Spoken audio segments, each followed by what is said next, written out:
ನಮಸ್ಕಾರ. 9am big breaking ನ್ಯೂಸ್ಗೆ ಸ್ವಾಗತ. ನಾನು ಪೃಥ್ವಿರಾಜ್ ಹಾರನಹಳ್ಳಿ.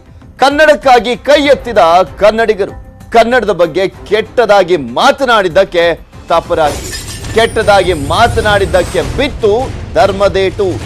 ಕನ್ನಡಕ್ಕಾಗಿ ಕೈ ಎತ್ತಿದ್ದಾರೆ ಕನ್ನಡಿಗರು. ಯಾಕೆಂದ್ರೆ ನೆಲ ಜಲ ಭಾಷೆಯ ವಿಚಾರಕ್ಕೆ ಸಂಬಂಧಪಟ್ಟಂತೆ ಕನ್ನಡಿಗರನ್ನ ಕೆರಳಿಸಿದ್ರೆ ಯಾವತ್ತೂ ಕೂಡ ಸುಮ್ಮನೆ ಬಿಟ್ಟಿಲ್ಲ. ಇವತ್ತು ಕೂಡ ಅದೇ ಆಗಿರುವಂಥದ್ದು. ನಡು ರಸ್ತೆಯಲ್ಲೇ ಹಿಡಿದು ಹೊಡೆದಿದ್ದಾರೆ ಜನ. ಬೆಂಗಳೂರಿನ ಗಾಂಧಿನಗರದಲ್ಲಿ ನಡೆದಿರುವಂತ ಘಟನೆ. ತ್ರಿಭುವನ್ ಥಿಯೇಟರ್ ಬಳಿ ಬಿದ್ದಿದೆ. ಸರಿಯಾಗಿ ಧರ್ಮದೇಟನ್ನ ಬಿಟ್ಟಿದ್ದಾರೆ.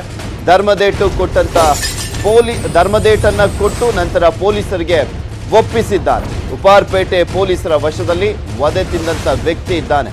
ವೈರಲ್ ಆಗಿದೆ ಧರ್ಮದೇಟು ಕೊಡುವಂತ ಆ ಒಂದು ವಿಡಿಯೋ. ಸರಿಯಾಗಿ ಬಿದ್ದಿದ ವಧೆಗಳು ಕನ್ನಡಿಗರ ಬಗ್ಗೆ, ಕನ್ನಡದ ನೆಲದ ಬಗ್ಗೆ, ಕನ್ನಡ ಭಾಷೆಯ ಬಗ್ಗೆ ಮಾತನಾಡಿರುವಂತ ವಿಚಾರಕ್ಕೆ ಸಂಬಂಧಪಟ್ಟಂತೆ ಅಲ್ಲಿದ್ದಂಥವ್ರು ಸುಮ್ಮನೆ ಬಿಡ್ತಾರ? ಸರಿಯಾಗಿ ಚೆನ್ನಾಗಿ ರುಬ್ಬಾಕಿದ್ದಾರೆ.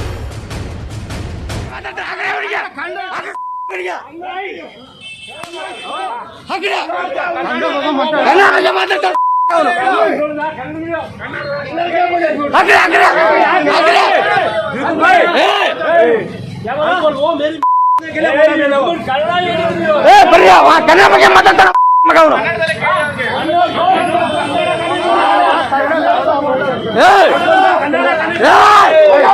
ಕನ್ನಡ ಬಗ್ಗೆ ಮಾತಾಡ್ತೀರ? ಕನ್ನಡ ಬಗ್ಗೆ ಮಾತಾಡ್ತೀಯ?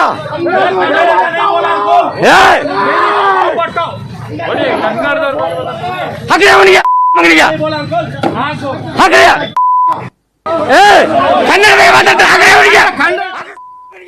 ಇನ್ನು ಈ ಕುರಿತಂತೆ ಹೆಚ್ಚಿನ ಡೀಟೇಲ್ಸ್ ಅನ್ನ ನೀಡ್ತಾರೆ ನಮ್ಮ ಪ್ರತಿನಿಧಿ ಮಂಜು. ದೂರವಾಣಿ ಸಂಪರ್ಕದಲ್ಲಿದ್ದಾರೆ. ಎಸ್ ಮಂಜು, ಯಾರು ಇವನು? ಏನಾಗಿದ್ದು ಆಕ್ಚುಲಿ ಅಲ್ಲಿ?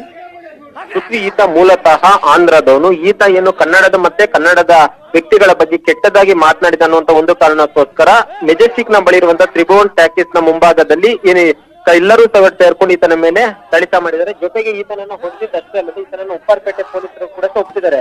ಯಾಕಂದ್ರೆ ಪ್ರಮುಖವಾಗಿ ಈ ಒಂದು ವಿಡಿಯೋ ಈಗ ಸಾಮಾಜಿಕ ಜಾಲತಾಣದಲ್ಲಿ ಕೂಡ ವೈರಲ್ ಆಗ್ತಿದೆ. ಜೊತೆಗೆ ಈತ ಕನ್ನಡದ ಮತ್ತು ಕನ್ನಡಿಗರ ಬಗ್ಗೆ ಕೆಟ್ಟದಾಗಿ ಮಾತನಾಡಿದ ಅನ್ನುವಂತ ಒಂದು ಕಾರಣಕ್ಕೆ ಸುಮಾರು 15ರಿಂದ 20 ಜನ ಸೇರ್ಕೊಂಡು ಈತನಿಗೆ ಹೊಡೆದಿದ್ದಾನೆ. ಜೊತೆಗೆ ಕನ್ನಡದ ಬಗ್ಗೆ ನೀನು ಕೆಟ್ಟದಾಗಿ ಯಾಕೆ ಮಾತಾಡಿದೆ ಅನ್ನುವಂತ ಒಂದು ಮಾತುಗಳಿಂದಲೂ ಕೂಡ ಆತನ ದಂಡಿಸಿದ್ದಾರೆ. ಈಗ ಸದ್ಯಕ್ಕೆ ವಿಡಿಯೋ ಕೂಡ ವೈರಲ್ ಆಗಿದೆ. ಜೊತೆಗೆ ಆ ಒಂದು ವ್ಯಕ್ತಿ ಏನಿದ್ದಾನೆ ಕನ್ನಡದ ಬಗ್ಗೆ ಅವಹೇಳನಕಾರಿಯಾಗಿ ಮಾತನಾಡಿದ ಅಂತ ಆತನನ್ನು ಕೂಡ ಈಗ ಉಪ್ಪಾರಪೇಟೆ ಪೊಲೀಸರು ವಶಕ್ಕೆ ಪಡೆದು ಆತನನ್ನು ಎನ್ಕ್ವೈರಿ ಮಾಡ್ತಿದ್ದಾರೆ. ಜೊತೆಗೆ ಅಲ್ಲಿ ಪ್ರಮುಖವಾಗಿ ಆತ ಏನು ಕನ್ನಡದ ಬಗ್ಗೆ ಕೆಟ್ಟದಾಗಿ ಮಾತನಾಡಿದ ಅನ್ನೋದ್ರ ಬಗ್ಗೆ ಕೂಡ ಈಗ ಪೊಲೀಸರು ಒಂದು ವಿಚಾರಣೆಯನ್ನು ಕೂಡ ಮಾಡ್ತಾ ಇದ್ದಾರೆ. ಸದ್ಯಕ್ಕೆ ಆತ ಆಂಧ್ರದವನು ಅನ್ನೋದ್ರ ಬಗ್ಗೆ ಗೊತ್ತಾಗಿದೆ. ಸದ್ಯಕ್ಕೆ ಆತ ಯಾವುದೇ ರೀತಿಯಾಗಿ ಕೆಟ್ಟದಾಗಿ ಮಾತಾಡದ ಏನನ್ನೋದ್ರ ಬಗ್ಗೆ ಈಗ ಪೊಲೀಸರು ವಿಚಾರಣೆಯನ್ನ ಮುಂದುವರೆಸಿದ್ದಾರೆ. ಪೃಥ್ವಿ ಇಲ್ಲೇ ಇದ್ದಂತವನ ಅಥವಾ ಆಗಷ್ಟೇ ಬಂದಂತವನು? ಆ ಸಂದರ್ಭದಲ್ಲಿ ಯಾವುದೋ ಒಂದು ವಿಚಾರಕ್ಕೆ ಸಂಬಂಧಪಟ್ಟಂತೆ ಈ ಗಲಾಟೆ ಆಗಿದ್ದ ಅಲ್ಲಿ? ಪೃಥ್ವಿ ಈತ ಬೆಂಗಳೂರಿನಲ್ಲಿ ವಾಸವಾಗಿದ್ದ ಅನ್ನೋದ್ರ ಬಗ್ಗೆ ಇನ್ನು ಯಾವುದೇ ಇನ್ಫಾರ್ಮೇಶನ್. ಯಾಕಂದ್ರೆ ಈತ ಕೇವಲ ಆಗಷ್ಟೇ ಇವನು ಹೈದರಾಬಾದ್ ನಿಂದ ಬೆಂಗಳೂರಿಗೆ ಬಂದಿರೋದ್ರ ಬಗ್ಗೆ ಮಾಹಿತಿ ಇದೆ. ಸದ್ಯಕ್ಕೆ ಯಾವ ಒಂದು ಕಾರಣಕ್ಕೋಸ್ಕರ ಈತ ಬೆಂಗಳೂರಿಗೆ ಬಂದಿದ್ದ ಮತ್ತು ಯಾವ ಒಂದು ರೀತಿಯಲ್ಲಿ ಕೆಟ್ಟದಾಗಿ ಮಾತನಾಡಿದ ಅನ್ನೋದ್ರ ಬಗ್ಗೆ ಈಗ ಪೊಲೀಸ್ ಇನ್ವೆಸ್ಟಿಗೇಷನ್ ಮಾಡಿದ ನಂತರ ಕ್ಲಿಯರ್ ಕಟ್ ಆಗಿ ಗೊತ್ತಾಗುತ್ತೆ. ಓಕೆ, ಥ್ಯಾಂಕ್ ಯು ಮಂಜುನಾಥ್ ನಿಮ್ಮೆಲ್ಲ ಡೀಟೇಲ್ಸ್ಗಾಗಿ. ಮಂಡ್ಯದಲ್ಲಿ ಯುವತಿಯ ಬರ್ಬರ ಹತ್ಯೆ ನಡೆದಿದೆ. ಕೊಲೆ ಮಾಡಿ ಅಂಗಾಂಗಗಳನ್ನ ಕತ್ತರಿಸಿದ್ದಾರೆ ದುಷ್ಕರ್ಮಿಗಳು. ಭೀಕರವಾಗಿ ಹತ್ಯೆಯನ್ನ ಮಾಡಲಾಗಿರುವಂಥದ್ದು. ಬಳಿಕ ಮೂಟೆಗೆ ತುಂಬಿ ನಾಲೆಗೆ ಎಸ್ದೋಗಿದ್ದಾರೆ ಪಾಪಿಗಳು. ಮಂಡ್ಯದಲ್ಲಿ ಯುವತಿಯೊಬ್ಬಳ ಬರ್ಬರ ಹತ್ಯೆ ನಡೆದಿದೆ. ಭೀಕರವಾಗಿ ಕೊಲೆಯನ್ನ ಮಾಡಿರುವಂಥದ್ದು. ಪ್ರತಿಯೊಂದು ಅಂಗವನ್ನ ಕತ್ತರಿಸಿ ಮೂಟೆ ಒಳಗೆ ಹಾಕಿದ್ದಾರೆ. ನಂತರ ನಾಲೆಗೆ ಎಸ್ದೋಗಿದ್ದಾರೆ ಪಾಪಿಗಳು. ಕೆಆರ್ಪೇಟೆ ತಾಲೂಕಿನ ಹೇಮಗಿರಿ ಸಮೀಪ ನಡೆದಿರುವಂತ ಘಟನೆ ಇದು. ನಾಲೆಯಲ್ಲಿ ತಲೆ ಮತ್ತು ಅಂಗಾಂಗಗಳು ಪತ್ತೆಯಾಗಿದ್ದಾವೆ. ಸ್ಥಳಕ್ಕೆ ಪೊಲೀಸರು ಭೇಟಿಯನ್ನ ನೀಡಿ ಪರಿಶೀಲನೆಯನ್ನ ನಡೆಸ್ತಾ ಇದ್ದಾರೆ. ಯಾರು ಏನು ಎತ್ತ ಅನ್ನೋದ್ರ ಬಗ್ಗೆ ಮಾಹಿತಿಯನ್ನ ಕೂಡ ಕಲೆ ಹಾಕ್ತಾ ಇದ್ದಾರೆ. ಯಾವಾಗ ಎಸ್ದಿರುವಂಥದ್ದು ಅನ್ನೋದ್ರ ಬಗ್ಗೆನೂ ಕೂಡ ಯಾವುದೇ ರೀತಿಯಾದಂಥ ಇನ್ಫಾರ್ಮೇಶನ್ ಸಿಕ್ಕಿಲ್ಲ. ಹೆಚ್ಚಿನ ಮಾಹಿತಿಯನ್ನ ಕಲೆಕ್ಟ್ ಮಾಡ್ತಾ ಇದ್ದಾರೆ ಪೊಲೀಸರು. ಆ ಒಂದು ಮೂಟೆಯಲ್ಲಿ ಏನಿದೆ ಅನ್ನೋದ್ರ ಬಗ್ಗೆ ಅನುಮಾನ, ಶಂಕೆ ವ್ಯಕ್ತವಾದಂಥ ನಂತರ ಆ ಮೂಟೆಯನ್ನ ಹೊರಗೆ ತೆಗೆದು ನಂತರ ತೆಗೆದಂಥ ಸಂದರ್ಭದಲ್ಲಿ ಅಲ್ಲಿದ್ದಂಥವ್ರಿಗೆ ಶಾಕ್ ಆಗಿದೆ. ಯಾಕೆಂದರೆ ಅಂಗಾಂಗಗಳನ್ನು ಕತ್ತರಿಸಿ ಮೂಟೆಯಲ್ಲಿ ತುಂಬಿದ್ದಂಥದ್ದು. ಯಾವ ಊರಿನ ಹುಡುಗಿ ಏನು ಅನ್ನೋದ್ರ ಬಗ್ಗೆ ಇನ್ನಷ್ಟೇ ಮಾಹಿತಿ ತಿಳಿದು ಬರಬೇಕಾಗಿರುವಂಥದ್ದು. ಬೇರೆ ಎಲ್ಲೋ ಕೊಲೆ ಮಾಡಿ ನಂತರ ಯಾರಿಗೂ ಕೂಡ ಗೊತ್ತಾಗಬಾರ್ದು ಅನ್ನುವ ಒಂದು ಕಾರಣಕ್ಕೋಸ್ಕರ ಇಲ್ಲಿಗೆ ಬಂದು ಎಸ್ದೋಗಿರುವಂಥ ಸಾಧ್ಯತೆ ಕೂಡ ಇದೆ. ಇದ್ರ ಬಗ್ಗೆ ಮತ್ತಷ್ಟು ಡೀಟೇಲ್ಸ್ ಅನ್ನು ನೀಡ್ತಾರೆ ನಮ್ಮ ಮಂಡ್ಯದ ಪ್ರತಿನಿಧಿ ರಾಘವೇಂದ್ರ ದೂರವಾಣಿ ಸಂಪರ್ಕದಲ್ಲಿದ್ದಾರೆ. ರಾಘವೇಂದ್ರ, ಈ ಒಂದು ಪ್ರಕರಣಕ್ಕೆ ಸಂಬಂಧಪಟ್ಟಂತೆ ಹೆಚ್ಚಿನ ಅಪ್ಡೇಟ್ಸ್ ಏನ್ ಸಿಗ್ತಾ ಇದೆ? ಖಂಡಿತವಾಗಿ ಪೃಥ್ವಿರಾಜ್, ಏನು ಈ ಒಂದು ಘಟನೆ ನಡೆದಿರುವಂತದ್ದು KR ಪೇಟೆ ತಾಲೂಕಿನ ಬಂಡಿಹೊಳೆ ಗ್ರಾಮದ ಬಳಿ ಅಂದ್ರೆ ಹೇಮಾವತಿ ನದಿ ಪಕ್ಕದಲ್ಲಿ ಏನು ನಿನ್ನೆ ದಿನ ಈ ಒಂದು ಘಟನೆ ಬೆಳಕಿಗೆ ಬಂದಿದೆ. ಏನು ಆ ಒಂದು ಬರ್ಬರ ಹತ್ಯೆ ನಡೆದಿರುವಂತದ್ದು, ಯುವತಿಯನ್ನ ಬೇರೆಲ್ಲೋ ಕೊಲೆ ಮಾಡಿ ಆ ಯುವತಿಯ ಅಂಗಾಂಗವನ್ನ ಕತ್ತರಿಸಿ ಅದು ಕೂಡ ಒಂದು ಮೂಟೆಯಲ್ಲಿ ಕಟ್ಟಿ ಒಂದು ನಾಲೆಗೆ ಎಸೆರ್ತಾರೆ. ಅದೀಗ ಒಂದು ಪ್ರಕರಣ ಈಗ ಗ್ರಾಮಸ್ಥರ ಒಂದು ಮಾಹಿತಿ ಮೇರೆಗೆ ತಿಳಿದು ಬಂದಿರುವಂತದ್ದು. ಜೊತೆಗೆ ಪೊಲೀಸರು ಕೂಡ ಹೋಗಿ ನೋಡಿದಾಗ ಅಲ್ಲಿ ಒಂದು ಮೂಟೆಯಲ್ಲಿ ಇರುತ್ತೆ, ಆ ಮೂಟೆಯಲ್ಲಿ ಇದ್ದಂತ ಶವವನ್ನು ನೋಡಿದಾಗ ಪೊಲೀಸರು ಕೂಡ ಒಂದು ಕ್ಷಣ ಬೆಚ್ಚಿ ಬಿದ್ದಿರ್ತಾರೆ. ಯಾಕೆಂದ್ರೆ ಅಷ್ಟು ಭಯಾನಕ ರೀತಿಯಲ್ಲಿ ಆ ಒಂದು ಅಪರಿಚಿತ ಯುವತಿಯ ಶವವನ್ನ ಕತ್ತರಿಸಿ ಕೈಕಾಲು ಮುಂಡ ಮತ್ತೆ ದೇಹದ ಅಂಗಗಳನ್ನು ವಿವಿಧ ಭಾಗಗಳಿಗೆ ಕತ್ತರಿಸಿ ಹಾಕಿರುವಂತದ್ದು. ಜೊತೆಗೆ ಈಗಾಗಲೇ ಕೂಡ ಪೊಲೀಸರು ಈ ಒಂದು ಪ್ರಕರಣವನ್ನು ದಾಖಲಿಸಿಕೊಂಡು ತನಿಖೆ ನಡೆಸುತ್ತಿದ್ದಾರೆ. ಯಾಕೆಂದ್ರೆ ಈ ಒಂದು ಯುವತಿ ಸತ್ತಿರುವಂತ ಯುವತಿ ಯಾರು, ಯಾಕೆ ಇಲ್ಲಾಗಿದೆ, ಇವೆಲ್ಲವನ್ನು ಕೂಡ ಮಾಹಿತಿಯನ್ನು ಕಲೆ ಹಾಕ್ತಿದ್ದಾರೆ. ಇವೆಲ್ಲವನ್ನ ನೋಡ್ತಾ ಬೇರೆಲ್ಲ ಒಂದು ಕೊಲೆಯನ್ನ ಮಾಡಿ ಇಲ್ಲಿ ತಂದು ಶವವನ್ನು ಹಾಕಿರುವಂತದ್ದು. ಈಗ ಪೃಥ್ವಿರಾಜ್, ಯಾವಾಗ ಹಾಕಿದ್ದಾರೆ ಅನ್ನೋದ್ರ ಬಗ್ಗೆ ಏನಾದ್ರೂ ಮಾಹಿತಿ ಇದೆಯಾ? ಯಾರಾದ್ರೂ ಅಲ್ಲಿ ಇದ್ದಂತವ್ರು, ಯಾರಾದ್ರೂ ನೋಡ್ದಂತವ್ರು ಏನಾದ್ರೂ ಮಾಹಿತಿಯನ್ನ ಕೊಟ್ಟಿದ್ದಾರಾ ಪೊಲೀಸರಿಗೆ? ಸ್ಥಳೀಯರು ಹೇಳೋ ಪ್ರಕಾರ ಕಳೆದ 3 ದಿನಗಳ ಹಿಂದೆ ಒಂದು ವಾಹನದಲ್ಲಿ ಒಂದು ಯಾರೋ ಒಬ್ಬ ಬಂದಿದ್ದು ಈ ಒಂದು ಶವನ್ನ ಹಾಕೋಗಿದ್ದಾರೆ ಅನ್ನೋ ಸ್ಥಳೀಯರು ಈಗ ಪೊಲೀಸರಿಗೆ ಮಾಹಿತಿಯನ್ನು ಕೊಟ್ಟಿದ್ದಾರೆ. ಹಾಗಾಗಿ ಕೂಡ ಆ ಒಂದು ದಿಕ್ಕಿನಲ್ಲಿ ಈಗ ಪೊಲೀಸರಿಗೆ ತನಿಖೆಯನ್ನ ಮಾಡ್ತಿರುವಂತದ್ದು. Prithviraj, okay, thank you Raghavendra ನಿಮ್ಮೆಲ್ಲ ಡೀಟೇಲ್ಸ್ಗಾಗಿ. ಬೆಂಗಳೂರಿನಲ್ಲಿ ಭಯಾನಕ ದರೋಡೆ ಒಂದು ನಡೆದಿದೆ. 6 ಕಿಲೋಮೀಟರ್ ದೂರ ಫಾಲೋ ಮಾಡಿ ದರೋಡೆಯನ್ನ ಮಾಡಲಾಗಿರುವಂತದ್ದು. ಉದ್ಯಮಿಯ ಕಾರಿನ ಗ್ಲಾಸ್ ಅನ್ನ ಹೊಡೆದು ಲೂಟಿ ಮಾಡಿದ್ದಾರೆ. ಇದು ಬೆಂಗಳೂರಿನಲ್ಲಿ ಇತ್ತೀಚೆಗಂತೂ ಈ ರೀತಿಯಾದಂತಹ ಪ್ರಕರಣಗಳು ಜಾಸ್ತಿ ಆಗ್ತಾನೆ ಇದಾವೆ. ಭಯಾನಕ ದರೋಡೆ ಇದು. 6 ಕಿಲೋಮೀಟರ್ ಫಾಲೋ ಮಾಡಿದ್ದಾರೆ. 6 ಕಿಲೋಮೀಟರ್ ಫಾಲೋ ಮಾಡಿ ನಂತರ ದರೋಡೆಯನ್ನ ಮಾಡಿರುವಂತದ್ದು. ಉದ್ಯಮಿಯ ಕಾರಿನ ಗ್ಲಾಸ್ ಅನ್ನ ಹೊಡೆದಾಕಿ ನಂತರ ಲೂಟಿಯನ್ನ ಮಾಡಿದ್ದಾರೆ. 6 ಲಕ್ಷದ ರೋಲ್ಯಾಕ್ಸ್ ವಾಚ್ ಆಗಿರ್ಬೋದು ಮತ್ತೆ 2.7 ಲಕ್ಷ ಅಂದ್ರೆ 2,70,000 ಹಣವನ್ನ ದರೋಡೆ ಮಾಡಿದ್ದಾರೆ. ಕಮ್ಮನಹಳ್ಳಿ ಮುಖ್ಯ ರಸ್ತೆಯಲ್ಲಿ ಉದ್ಯಮಿಯ ಬಳಿ ಇದ್ದಂತಹ ವಾಚ್ ಆಗಿರ್ಬೋದು ದುಡ್ಡನ್ನ ಲೂಟಿ ಮಾಡ್ಕೊಂಡು ಹೋಗಿದ್ದಾರೆ. ಕೇರಳ ಮೂಲದ ಉದ್ಯಮಿ ಸಮೀಲ್ ಅವರ ಕಾರು ಇದು. ಆ ಕಾರನ್ನ 6 ಕಿಲೋಮೀಟರ್ ದೂರ ಫಾಲೋ ಮಾಡ್ಕೊಂಡು ಹೋಗಿ ನಂತರ ಆ ಕಾರಿನ ಗ್ಲಾಸ್ ಅನ್ನ ಹೊಡೆದು ಅವರ ಬಳಿ ಇದ್ದಂಥ ವಾಚ್ ಆಗಿರ್ಬೋದು ದುಡ್ಡಾಗಿರ್ಬೋದು ಇವೆಲ್ಲವನ್ನು ಕೂಡ ಕದ್ದು ಪರಾರಿಯಾಗಿದ್ದಾರೆ. 3 ಬೈಕ್ನಲ್ಲಿ ಬಂದಿದ್ದಂಥ 6 ಮಂದಿ ಕಳ್ಳರು 3 ಬೈಕ್ನಲ್ಲಿ ಫಾಲೋ ಮಾಡ್ಕೊಂಡು ಹೋಗಿದ್ದಾರೆ.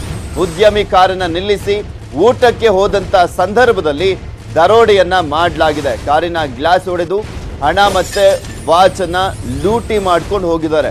ಮೋಸ್ಟ್ ಪ್ರಾಬಬ್ಲಿ ಪಕ್ಕ ಮಾಹಿತಿ ಇತ್ತು ಅಂತ ಕಾಣಿಸುತ್ತೆ. ಒಳ್ಳೆ ಕುಳ ಇವರು ಅನ್ಕೊಂಡು ಫಾಲೋ ಮಾಡ್ಕೊಂಡು ಹೋಗಿದ್ದಾರೆ. ಅದೇ ರೀತಿಯಾಗಿ 2,70,000 ಹಣ ಸಿಕ್ಕಿದೆ.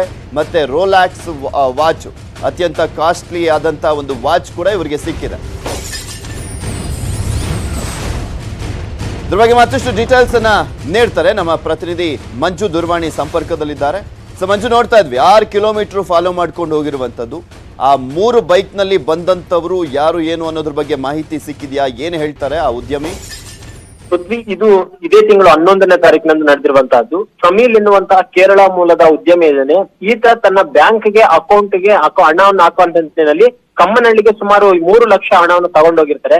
ಆದ್ರೆ ಸಂಜೆ ವೇಳೆ ಆಗಿದ್ದಂತ ಕಾರಣಕ್ಕೋಸ್ಕರ ಬ್ಯಾಂಕ್ ಕ್ಲೋಸ್ ಆಗಿದೆ ಅಂತ ತಿಳಿದಂತ ಆತ ತನ್ನ ಫಾರ್ಚುನರ್ ಕಾರಿನಲ್ಲಿ ಹಣವನ್ನ ತೆಗೆದುಕೊಂಡು ಮತ್ತೆ ವಾಪಸ್ ಬರ್ತಿರ್ತಾನೆ. ಈ ಒಂದು ಟೈಮ್ ನಲ್ಲಿ ಆತನನ್ನು ಸುಮಾರು 6 ಕಿಲೋಮೀಟರ್ ನಷ್ಟು ಸುಮಾರು 3 ಬೈಕ್ ಗಳಲ್ಲಿ 6 ಜನ ದುಷ್ಕರ್ಮಿಗಳು ಫಾಲೋ ಮಾಡ್ಕೊಂಡು ಬರ್ತಾರೆ. ಈತ ಬಾಣಸ್ವಾಡಿ ಠಾಣಾ ವ್ಯಾಪ್ತಿಯಲ್ಲಿರುವಂತಹ ಒಂದು ರೆಸ್ಟೋರೆಂಟ್ ಬಳಿ ಬಂದಂತ ವೇಳೆಯಲ್ಲಿ ಅದೇ ಒಂದು ಫಾರ್ಚುನರ್ ಕಾರನ್ನ ಪಾರ್ಕಿಂಗ್ ಮಾಡಿ ಆ ಒಂದು ರೆಸ್ಟೋರೆಂಟ್ ಒಳಗಡೆ ಹೋಗ್ತಾನೆ. ಜೊತೆಗೆ ಈತ ಇನ್ನೊಂದು ಅಲ್ಲಿ ಎಡವಿದ್ದೇನೆಂದ್ರೆ ತನ್ನ ಕೈಯಲ್ಲಿದ್ದಂತ ರೋಲೆಕ್ಸ್ ಸುಮಾರು 6 ಲಕ್ಷ ವಾಚ್ ಬೆಲೆ ಬಾಳುವಂತ ವಾಚ್ ಅದು. ಆ ಒಂದು ವಾಚ್ ಅನ್ನು ಕೂಡ ಅಷ್ಟೇ ಆತ ಬಿಚ್ಚಿ ಅದೇ ಒಂದು ಕಾರ್ನಲ್ಲಿ ಇಟ್ಟು ಅಲ್ಲಿ ಹೋಗ್ತಾನೆ. ಇದನ್ನರಿತಂತಹ ದುಷ್ಕರ್ಮಿಗಳು ಏಕಾಏಕಿ ಕಾರಿನ ಸುತ್ತಲೂ ಕೂಡ ಸುತ್ತುವರೆದು ಕಾರಿನ ಗ್ಲಾಸ್ ಅನ್ನು ಹೊಡೆದು ಕಾರಿನಲ್ಲಿದ್ದಂತ ಒಂದು 6 ಲಕ್ಷ ಬೆಲೆ ಬಾಳುವಂತ ರೋಲೆಕ್ಸ್ ವಾಚ್ ಮತ್ತು ಸುಮಾರು 2,72,000 ಹಣವನ್ನ ಕೂಡ ಅಷ್ಟೇ ಅಲ್ಲಿ ಎಗರಿಸಿಕೊಂಡು ಪರಾರಿಯಾಗಿದ್ದಾರೆ. ಸದ್ಯಕ್ಕೆ ಇದಾದಂತ ಬಳಿಕ ಆ ಒಂದು ಉದ್ಯಮಿ ಬಾಣಸ್ವಾಡಿ ಪೊಲೀಸ್ ಸ್ಟೇಷನ್ ಹೋಗಿ ಒಂದು ದೂರನ್ನ ದಾಖಲು ಮಾಡ್ತಾರೆ. ದೂರಿನ ಅನ್ವಯವಾಗಿ ಪೊಲೀಸರು FIR ಕೂಡ ದಾಖಲು ಮಾಡಿಕೊಂಡು ಸ್ಥಳಕ್ಕೆ ಹೋಗಿ ಪರಿಶೀಲನೆ ನಡೆಸಿದ ಸಂದರ್ಭದಲ್ಲಿ ಕೆಲವೊಂದಷ್ಟು CC ಕ್ಯಾಮೆರಾದ ದೃಶ್ಯಾವಳಿಗಳು ಕೂಡ ಅಷ್ಟೇ ಪೊಲೀಸರಿಗೆ ಸಿಕ್ಕಿದೆ. ಅದನ್ನರಿತಂತ ಪೊಲೀಸರು ಸುಮಾರು 6 ಕಿಲೋಮೀಟರ್ಗಳ ಕಾಲ ಅವರು ಫಾಲೋ ಮಾಡ್ಕೊಂಡು ಬರ್ತಿರುವಂತಹ ದೃಶ್ಯಗಳೆಲ್ಲವನ್ನು ಕೂಡ ಕಲೆಕ್ಟ್ ಮಾಡ್ಕೊಂಡಿದ್ರೆ ಸದ್ಯಕ್ಕೆ ಆ ಒಂದು ದುಷ್ಕರ್ಮಿಗಳು ಬಂದಂತಹ ಬೈಕ್ ನ ನಂಬರ್ ಪ್ಲೇಟ್ ಅನ್ನು ಆಧರಿಸಿ ಈಗ ಆರೋಪಿಗಳ ಪತ್ತೆಗೆ ಬಲೆ ಬೀಸಿದ್ದಾರೆ. ಪೃಥ್ವಿ, ಓಕೆ, ಥ್ಯಾಂಕ್ ಯು ಮಂಜು ನಿಮ್ಮೆಲ್ಲ ಡೀಟೇಲ್ಸ್ಗಾಗಿ.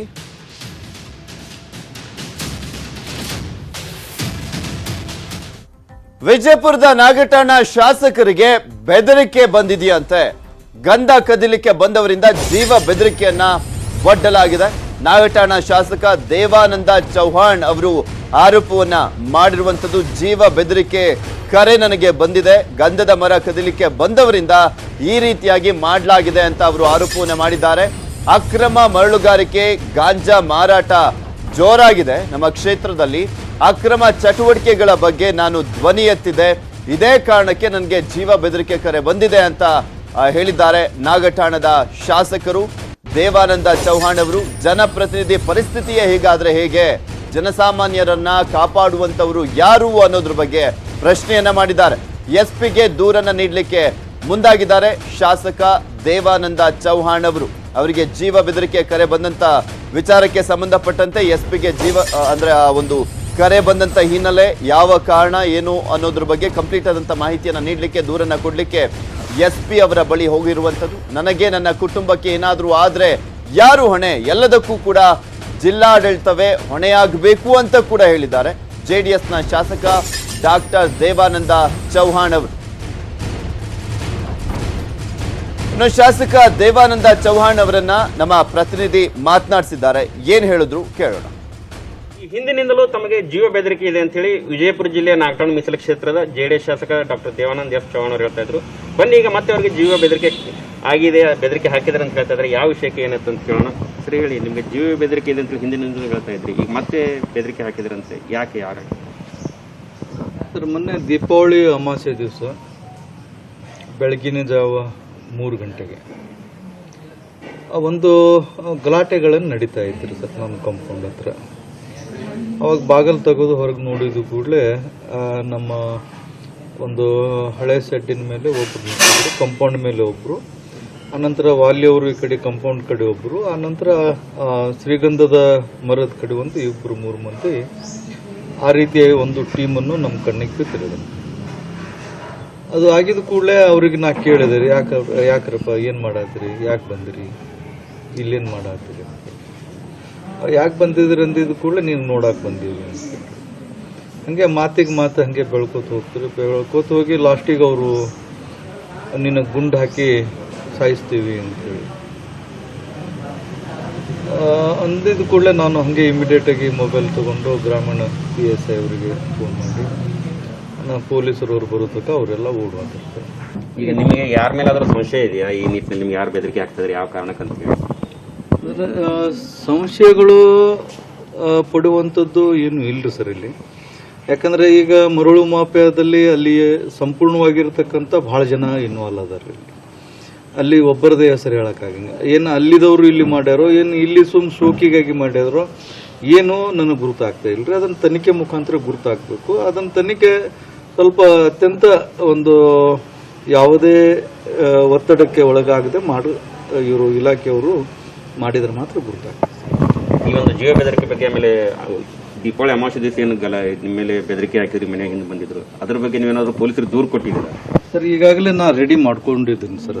ನನಗೆ ಈಗೇನು ತಮ್ಮ ಜೊತೆ ಮಾತಾಡಿದ್ದೀನಿ ಎಲ್ಲ ಅಂಶಗಳನ್ನು ನಾನು ನನ್ನ ಲೆಟರ್ ಹೆಡ್ನಲ್ಲಿ ತೆಗೆದುಕೊಂಡು ಮಾನ್ಯ ಜಿಲ್ಲಾ ವರಿಷ್ಠಾಧಿಕಾರಿಗಳಿಗೆ ಕೊಡುವಂಥದ್ದು ಇವತ್ತು ಮಾಡ್ತೇನೆ ಸರ್. ಇವತ್ತು ಆ ನಂತರ ಅವ್ರು ಏನು ಕ್ರಮ ತಗೋತಾರೆ ನೋಡ್ಬೇಕು ಸರ್.